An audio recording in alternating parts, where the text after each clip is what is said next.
नमस्कार दोस्तों, स्वागत है आपका ज्ञान सर एजुकेशन ऐप में। यूपी ट्रिपल एससी के एग्जाम्स के, वनडे एग्जाम्स के, एसएससी एग्जाम्स के, पुलिस एग्जाम के, रेलवे एग्जाम के फ्री इनिशिएटिव आपको इसी चैनल में मिलते रहेंगे। चैनल को सब्सक्राइब जरूर कर लीजिएगा और वीडियो को लाइक और शेयर जरूर कर लीजिएगा।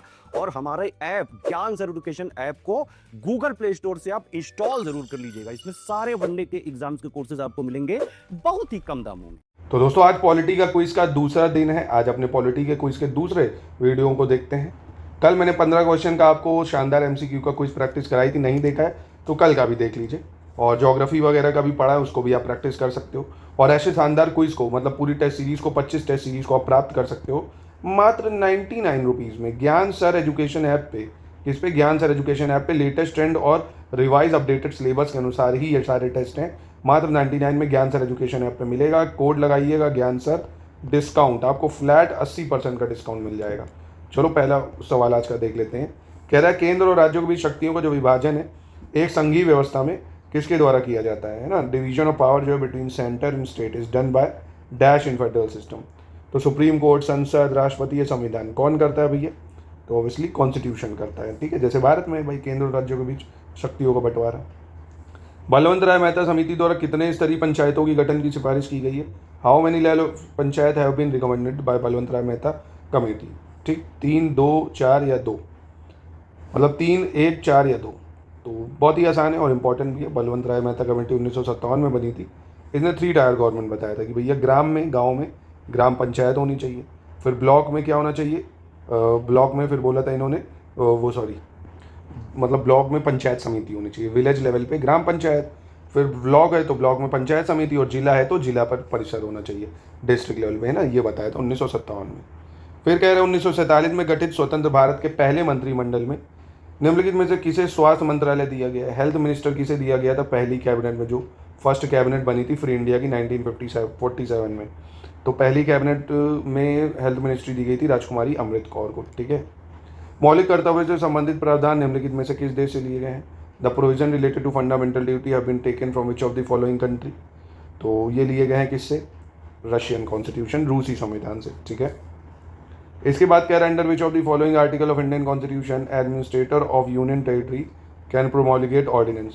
भारतीय संविधान के निम्नलिखित में से किस अनुच्छेद के तहत एक केंद्र शासित प्रदेश का प्रशासक अध्यादेश जारी कर सकता है? तो कौन सा मतलब अध्यादेश जारी कर सकता है एडमिनिस्ट्रेटर यूनियन टेरिटरी का? आर्टिकल 239 के अनुसार। निम्नलिखित में से कौन सी समिति या आयोग केंद्र राज्य से संबंधित है? सेंटर स्टेट रिलेशन से कौन सी कमेटी संबंधित है इनमें से? राजमन्नार कमेटी, सरकारिया कमीशन या पुंछी कमीशन? तो राजमन्नार समिति, सरकारिया आयोग, पुंछी आयोग, ये तीनों ही जो है सेंटर स्टेट कमीशन से संबंधित है। फिर कह रहा संविधान का देखिए अनुच्छेद 3, ये मैंने अभी आपको पढ़ाया भी, इंपॉर्टेंट आर्टिकल सीरीज अगर नहीं देखी देख लो, 2 वीडियोस के मैं दे चुका हूँ, एक और दूंगा, पूरे आर्टिकल खत्म हो जाएंगे। कह रहा है किसी भी राज्य से क्षेत्र को अलग करके एक नया राज्य बनाने के लिए, किसी भी राज्य का क्षेत्रफल बढ़ाना हो, किसी भी राज्य का नाम बदलना हो, तो इसके लिए हम आर्टिकल 3 का उपयोग करते हैं। तो कौन सा सही होगा यहाँ पे? तो यहाँ पे तीनों स्टेटमेंट सही हो जाएंगे। क्वेश्चन 23 कह रहा है, सही स्टेटमेंट बताइए रिगार्डिंग जेवीपी, यानी आपका जेवीपी कमीशन के बारे में पूछा। जेवीपी कमेटी, इसने अपनी रिपोर्ट 1949 में सबमिट करी और इसने औपचारिक रूप से भाषा को राज्यों के पुनर्गठन के आधार के रूप में खारिज कर दिया, यानी rejected language as the basis for recognization of state. तो यहाँ पे कौन सा सही होगा? तो दोनों ही सही हो जाएंगे। जेवीपी कमेटी की बात करें तो इसमें जवाहरलाल नेहरू, वल्लभ भाई पटेल और पत्ताभाई सीतारमैया शामिल थे। ठीक है, 1948 में बनी थी। अगर पूछे कब बनी थी तो दिसंबर 1948 में बनी थी और अपनी रिपोर्ट इसने अप्रैल 1949 में सौंपी। इसके बाद कह रहा 1957 में राष्ट्रीय विकास परिषद ने सामुदायिक विकास कार्यक्रम के कामकाज को देखने के लिए किसकी अध्यक्षता में एक समिति का गठन किया था? National Development Council constituted a committee headed by dash to look into working of community development programme. तो ये बनी थी बलवंत राय मेहता कमेटी 1957 में। बलवंत राय मेहता कमेटी, जिसने ये बताया ना 3 टायर का सिस्टम बताया था।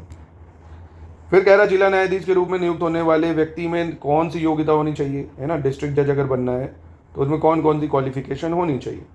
He should not already be in the service of central और स्टेट गवर्नमेंट, यानी पहले से ही केंद्र या राज्य सरकार की सेवा में नहीं होना चाहिए। 10 साल के लिए एक वकील होना चाहिए और उसकी नियुक्ति के लिए उच्च न्यायालय द्वारा सिफारिश की जानी चाहिए। He should be recommended by high court for appointment. तो यहाँ पे कौन सा सही होगा? तो यहाँ पे सिर्फ पहला और तीसरा सही हो जाएगा, क्योंकि he should have been advocate और प्लीडर फॉर 7 ईयर्स, कम से कम 7 साल है ना, 10 साल नहीं, और ये पहला तीसरा सही है। उच्च न्यायालय के कार्यवाहक न्यायाधीश की नियुक्ति किसके द्वारा होती है? एक्टिंग जज of high court is appointed by. तो एक्टिंग जज को कौन अपॉइंट करता है भैया? बहुत ही सिंपल है, प्रेसिडेंट अपॉइंट करता है। कौन करता है? प्रेसिडेंट अपॉइंट करता है। और आर्टिकल भी अगर आप याद करना चाहें तो कर लीजिएगा, 224 में दिया, एक्टिंग जज ऑफ हाई कोर्ट। ऐसे सुप्रीम कोर्ट में एडॉक जजेस हैं जो है ना, टेम्परेरी जजेस होते हैं, आर्टिकल 127 में। फिर इसमें मैचिंग करनी है आपको, Balwant Rai Mehta committee, Ashok Mehta committee, Hanumanth Rao committee, L M Singhvi committee. बहुत ज़्यादा इंपॉर्टेंट है, इससे सवाल बन सकता है। तो देखिए, बलवंत राय मेहता कमेटी बता चुका हूँ 1957 में बनी, अशोक मेहता कमेटी 1977 में बनी, और आपकी एल एम सिंघवी कमेटी की बात करें अगर 1986, हनुमंत राव कमेटी 1983, यानी 1 2 3 4 हो जाएगा इसका आंसर। अगला क्वेश्चन कह रहा है नगर पालिकाओं के चुनाव का प्रावधान किस अनुच्छेद में भाई, है ना? इलेक्शन टू म्यूनसिपैलिटीज़ अगर पूछेगा तो म्यूनसिपैलिटीज़ का अगर इलेक्शन कराना है तो उसका आर्टिकल होगा 243ZA, 243ZA, ठीक है, याद रखिएगा। चलो अगला कह रहा है भारतीय संविधान के निम्नलिखित में से किस अनुच्छेद में संघ शब्द का प्रयोग किया गया है ना? The word union has been mention in which of the following article. तो बहुत ही आसान है, यूनियन वर्ड जो है हमारे संविधान के कौन से आर्टिकल में मेंशन है? तो आर्टिकल 1 में मेंशन है, India is the union of state not a federation of state, है ना? तो ये हो जाएगा आपका ए। चलो अगला देख लेते हैं, निम्नलिखित में से कौन से विषय संघ सूची के हैं भाई इनमें से, यानी यूनियन लिस्ट में कौन कौन से सब्जेक्ट हैं? Police, agriculture, irrigation. तो पुलिस, एग्रीकल्चर, इरीगेशन, इनमें से कोई भी यूनियन लिस्ट में नहीं है भाई। पुलिस भी, एग्रीकल्चर भी, इरीगेशन, ये सभी राज्य सूची में आते हैं, यानी स्टेट लिस्ट में आते हैं, ठीक है, याद रखिएगा इसको।